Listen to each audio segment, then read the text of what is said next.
I want to talk about the Iranian resistance, sort of political establishment. Who's trying to come in? Who's trying to come in and sort of take power? Who's lined up, so to speak? That's the interesting question. So we have, first and foremost, as you all well know, we have the crown prince, quote unquote. I call him the Epstein cuck prince. We have Reza Pahlavi, right?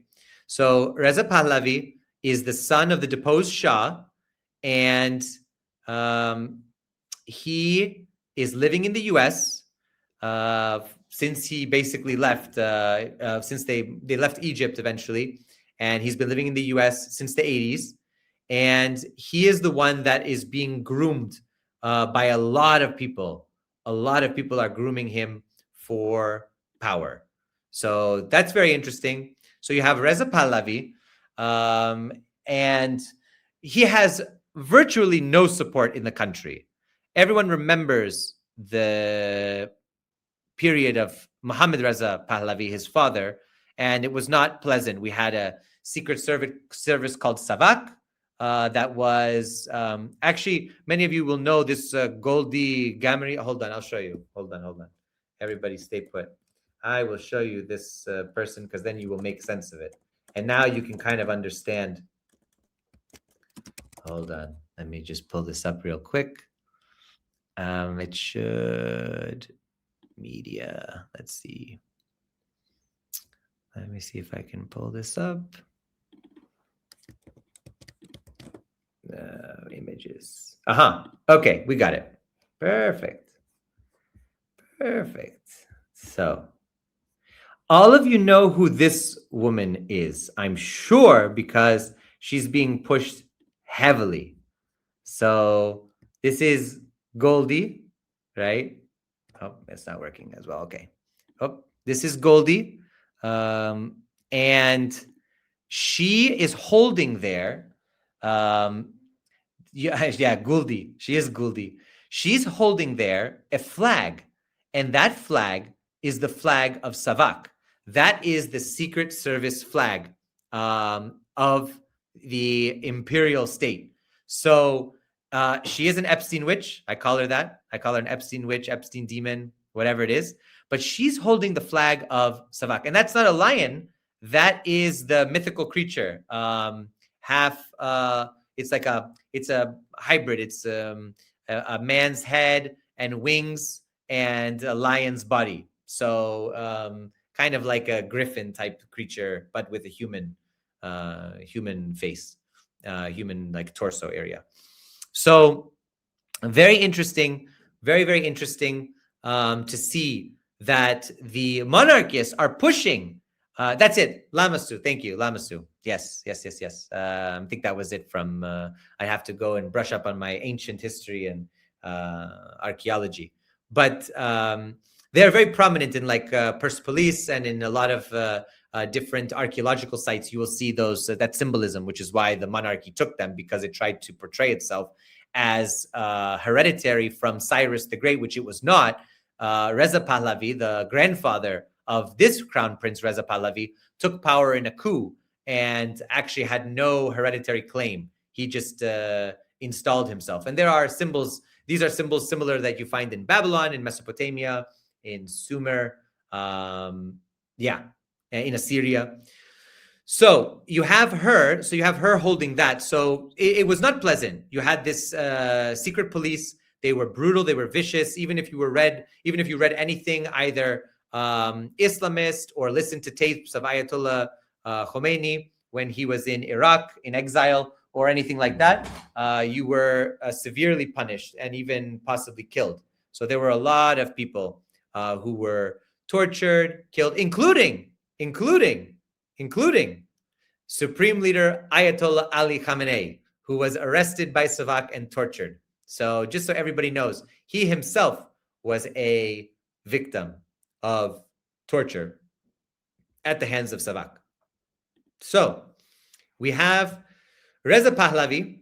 So that's one faction, the monarchists. So the monarchists are trying to do their thing. They're trying to get power. And then who else do we have? Then we have another group. Let me open them up here. All right, perfect. Now we have the National Council of Resistance of Iran. And you might wonder, what the hell is the National Council of Resistance of Iran? This is a very interesting question. Maybe some people in the chat will know. Aha! Some people know.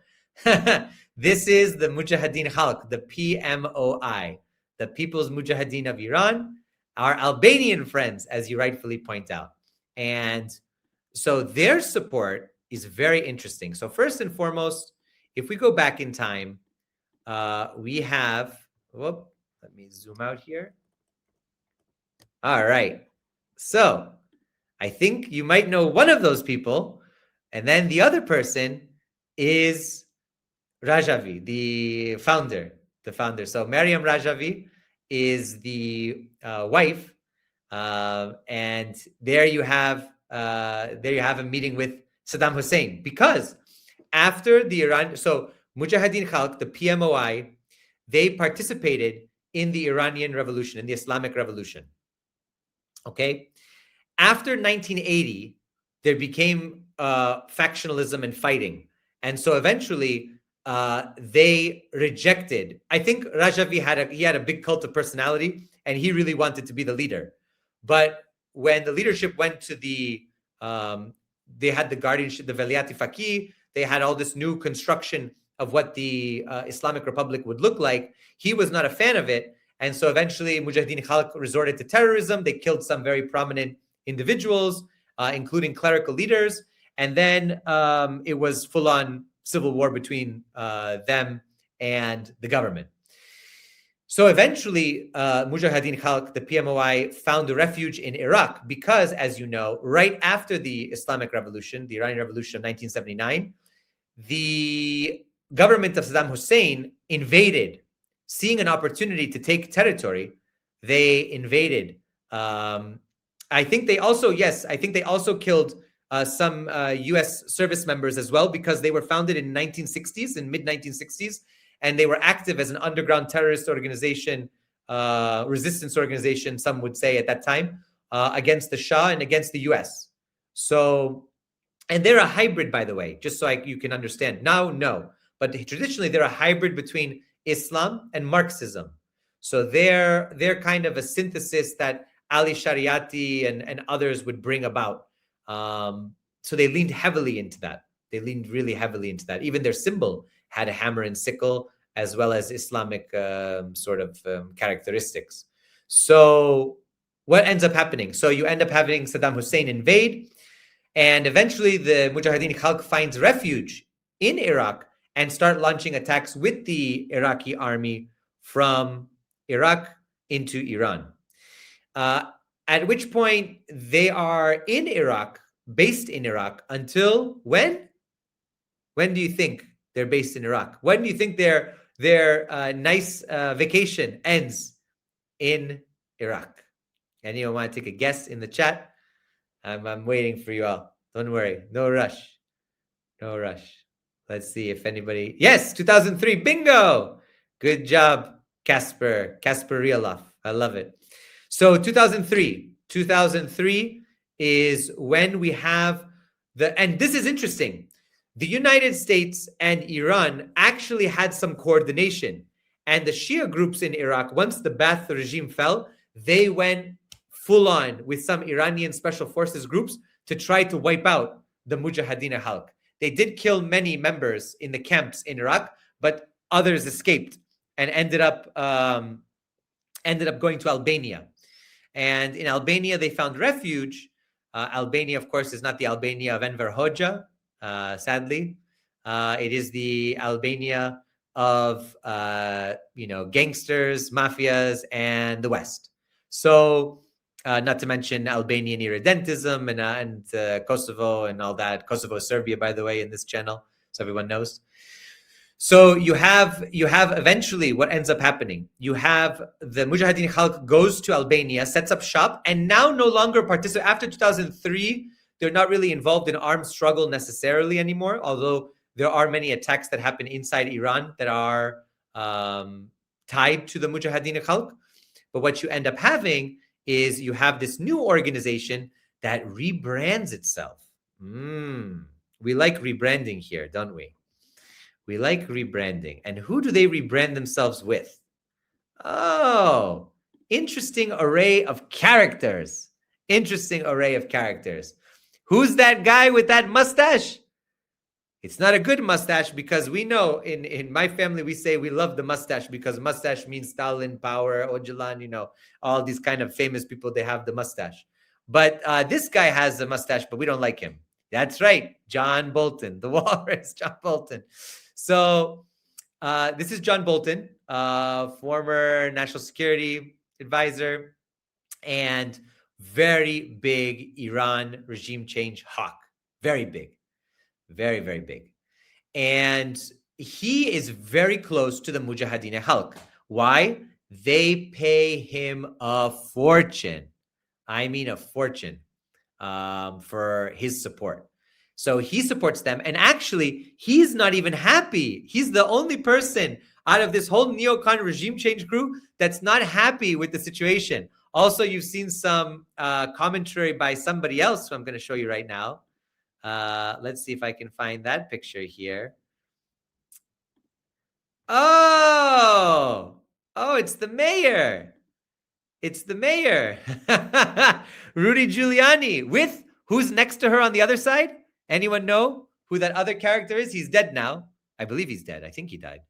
I'm pretty sure he did, if I'm not mistaken. Anyone know who is, if you're looking at the screen, that's right, Lieberman, Joseph Lieberman from Connecticut. So these are all people who are very close or were close to the Mujahedin Khalq. Very, very, very interesting for that array of people. Let's also look here. We have another one. Hold on. Oh, who's that? you know who. He's Ozempic now, by the way. He's not his fat self usually. He's definitely taken a lot of Ozempic to help slim down, as you can tell. Anyone know who that is? That's it, Pompeo. So that's Pompeo. He's also very close. So for those who don't know who the woman is, that's Maryam Rajavi, the wife of the leader, who, by the way, he's like, he disappeared and we don't really know, and sort of kind of like a mystery. He's dead, he's not dead, we don't know what happened. It's a very strange thing. Anyway, beyond that, and besides that, and then we have another person, very interesting. Hold on, let's see if I can find it here. Do we have it? Oh yes. Oh, who's that? Who's that? It's a blast from the past for those who know. Blast from the past for sure. Anyone know who that guy is? Mike Pence. That's right, former vice president under the first Trump administration. Look at the array of characters. Literally, the U.S. as a government is hedging its bets with multiple factions, choosing multiple resistance organizations and organizations in exile to see who actually is going to end up taking power. It's very interesting. I find it. And they're all fighting with each other, by the way, online. And yes, they are all losers. That's for sure. They are all losers. So everybody's fighting with each other online now. And it's absolutely hilarious. Really, really hilarious to see.